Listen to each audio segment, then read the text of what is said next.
अंधेरी रात, एक लालटेन की कांपती रोशनी और पैरों की आहट जो कभी रुकती नहीं। नमस्कार दोस्तों, आप सुन रहे हैं एक ऐसी कहानी जो जापान की सबसे भयानक भूत कथाओं में से एक है। ये है बोटन-दोरो या द पियोनी लालटेन की कहानी। आज हम जाएंगे एडो पीरियड के जापान में, जहां प्यार और मौत की एक ऐसी रेखा मिटाई गई जो आज तक लोगों की रगों में खून जमा देती है। ये कहानी शुरू होती है 17th सेंचुरी में, जब जापान में घोस्ट स्टोरीज को कैदान कहा जाता था और बोतान-दोरो सबसे मशहूर कैदान में से एक बन गई। लेकिन ये सिर्फ एक कहानी नहीं है दोस्तों, ये एक वार्निंग है उन लोगों के लिए जो मौत के बाद भी प्यार को नहीं छोड़ते। तो तैयार हो जाइए, क्योंकि आज की रात हम खोलने वाले हैं वो राज जो सदियों से छुपा हुआ है द पियोनी लैंटर्न के पीछे।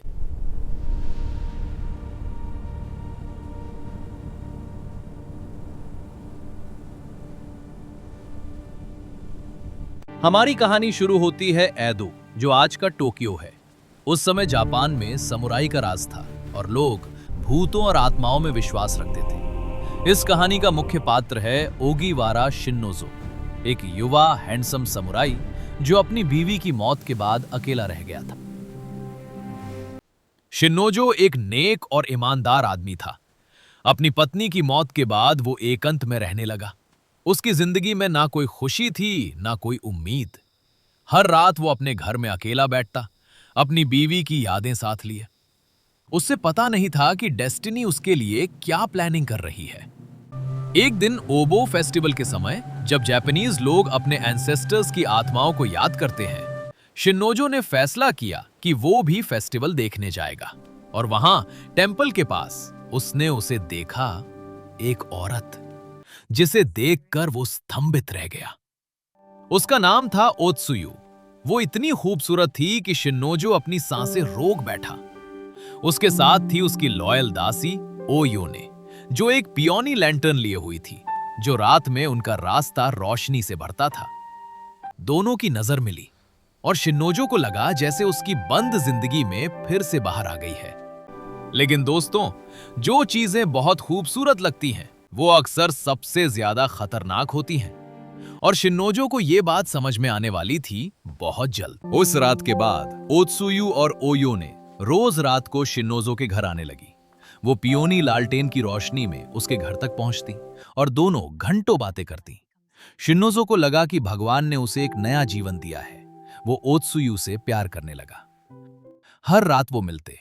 ओत्सुयु उसे अपनी जिंदगी के बारे में बताती, कैसे वो एक समृद्ध परिवार से थी, कैसे उसके माँ बाप उसे अरेंज मैरिज के लिए मजबूर कर रहे थे।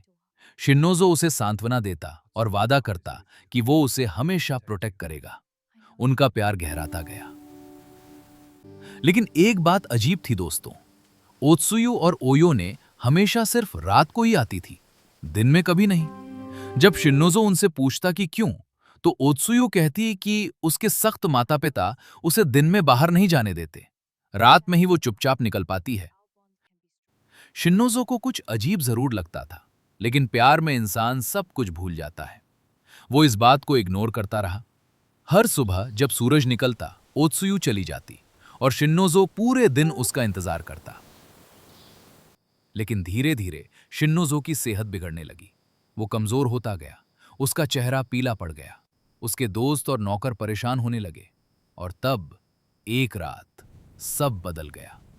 एक ऐसा राज खुला जो शिन्नोजो की जिंदगी हमेशा के लिए बदल देगा। शिन्नोजो का एक पुराना दोस्त था, एक बौद्ध भिक्षु जिसका नाम यामामोतो था। जब उसने शिन्नोजो की हालत देखी तो उसे शक हुआ। एक रात यामामोतो ने फैसला किया कि वो शिन्नोजो के घर के बाहर से नजर रखेगा। और जब वो रात आई, यामामोतो ने जो देखा, वो देखकर उसकी सांसें रुक गईं। पियोनी लालटेन की रोशनी धुंधली सी पास आती और उसमें दो कंकाल, हड्डियों के ढांचे, किमोनो पहने हुए शिन्नोजो के घर की तरफ बढ़ रहे थे। यामामोतो की चीख निकल गई। ये कोई इंसान नहीं थे, ये तो भूत थे। ओत्सुयु और ओयोने दोनों मर चुकी थीं। उनकी लाशें कब्रिस्तान में दफन थीं और ये उनकी आत्माएं थीं जो हर रात शिन्नोज़ो से मिलने आती थीं। अगले दिन यामामोतो ने जांच की।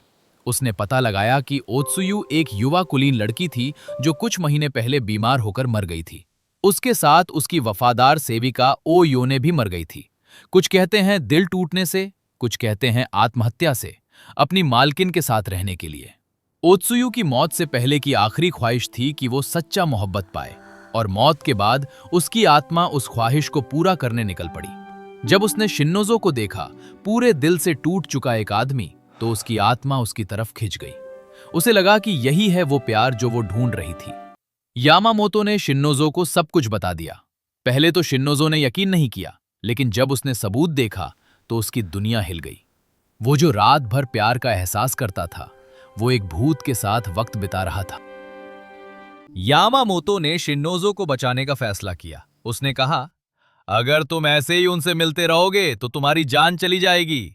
भूतों के साथ संबंध इंसान की एनर्जी को खा जाता है। उसने शिन्नोज़ो के घर के चारों तरफ प्रोटेक्टिव बौद्ध सूत्र चिपका दिए, दरवाजों और खिड़कियों पर होली सिंबल बना दिए। उसने शिन्नोज़ो से कहा, चाहे कुछ भी हो जाए, दरवाजा मत खोलना। कोई भी आवाज आए, कोई भी गुहार लगाए, तुम अंदर ही रहना। ये सूत्र तुम्हें सुरक्षित रखेंगे। शिन्नोज़ो डर गया था, लेकिन वो समझ गया था कि यह जरूरी है। उसने वादा किया कि वो दरवाजा नहीं खोलेगा। उस रात शिन्नोज़ो ने अपने आप को कमरे में बंद कर लिया। वो दरवाजा बंद करके, खिड़कियां बंद करके बैठा रहा। उसका दिल जोर जोर से धड़क रहा था। और फिर रात के अंधेरों में वो आई। शिन्नोज़ो, दरवाजा खोलो, मैं ओत्सुयु हूं। उसकी आवाज इतनी प्यारी थी, इतनी दर्द भरी थी। शिन्नोज़ो के दिल में कुछ टूट गया। वो उठने लगा, लेकिन फिर यामामोतो की चेतावनी याद आई। शिन्नोज़ो, प्लीज, मुझे तुम पर भरोसा था। तुमने कहा था तुम मुझे प्रोटेक्ट करोगे, तो अब दूर क्यों हो रहे हो? ओत्सुयु की आवाज में इतना दर्द था कि शिन्नोज़ो की आंखों में आंसू आ गए। लेकिन वो जानता था, ये सच नहीं है, ये एक भूत है। उसने अपने कान बंद कर लिए और प्रार्थना करने लगा। लेकिन ओत्सुयु ने हार नहीं मानी। पूरी रात वो दरवाजे पर दस्तक देती रही। उसकी आवाज कभी विनती करती, कभी रो पड़ती। क्या तुमने मुझसे प्यार नहीं किया? क्या वो सब झूठ था? शिन्नोज़ो, सिर्फ एक बार मुझे देख लो। दरवाजे हिलने लगे, खिड़कियां खड़खड़ाने लगी। पूरे घर में एक अजीब सी ठंडक फैल गई। और फिर सबसे डरावनी चीज हुई। एक एक करके प्रोटेक्टिव सूत्र जलना शुरू हो गए। ओत्सुयु की शक्ति बहुत ताकतवर थी। यामामोतो की सुरक्षा कमजोर पड़ने लगी। शिन्नोज़ो समझ गया कि वो खतरे में है। शिन्नोज़ो ने पूरी रात प्रार्थना की। उसने हर बौद्ध मंत्र पढ़ा जो उसे याद था। उसने अपने पूर्वजों से मदद मांगी, और जैसे जैसे सुबह का वक्त आया, ओत्सुयु की आवाज धीमी होती गई। जब सूरज निकला तो एकदम से सब शांत हो गया। ओत्सुयु चली गई थी। शिन्नोज़ो ने दरवाजा खोला। बाहर सिर्फ एक पियोनी का फूल पड़ा हुआ था, और वो भी मुरझाया हुआ। वो बच गया था इस बार तो। लेकिन कहानी यही खत्म नहीं होती दोस्तों, क्योंकि प्यार, चाहे वो जिंदा हो या मरा हुआ, इतनी आसानी से जाने नहीं देता। शिन्नोज़ो के घर में एक नौकर काम करता था, तोमोज़ो। वो एक लालची और चरित्रहीन आदमी था। उसने देखा था कि शिन्नोज़ो की तबीयत खराब है, और उसे लगा कि जल्दी ही शिन्नोज़ो मर जाएगा। तो उसने सोचना शुरू किया कि वो शिन्नोज़ो की संपत्ति कैसे हासिल करे। एक रात जब शिन्नोज़ो सो रहा था, तोमोज़ो ने चुपके से सारे सुरक्षात्मक सूत्र हटा दिए। उसने दरवाजों के ताले तोड़ दिए। उसकी योजना थी कि ओत्सुयु की आत्मा आकर शिन्नोज़ो को मार देगी, और फिर वो सारी संपत्ति का मालिक बन जाएगा। कितना घटिया आदमी था वो। उस रात जब ओत्सुयु आई तो उसे कोई रुकावट नहीं मिली। दरवाजा खुला था, सूत्र नहीं थे। वो सीधे अंदर चली गई, ओयोने के साथ। दोनों शिन्नोज़ो के कमरे की ओर बढ़ी। शिन्नोज़ो गहरी नींद में था। उसे कुछ पता नहीं था कि उसकी मौत उसके बिल्कुल पास खड़ी है। ओत्सुयु ने उसकी तरफ हाथ बढ़ाया, उसका चेहरा प्यार से देखा, और फिर अगले दिन सुबह जब लोग आए तो शिन्नोज़ो मरा पड़ा था। उसका शरीर बिल्कुल ठंडा था, जैसे उसकी सारी ऊर्जा खींच ली गई हो। डॉक्टर ने कहा कि यह प्राकृतिक मौत है, लेकिन यामामोतो जानता था यह ओत्सुयु का काम था। यामामोतो को बहुत दुख हुआ।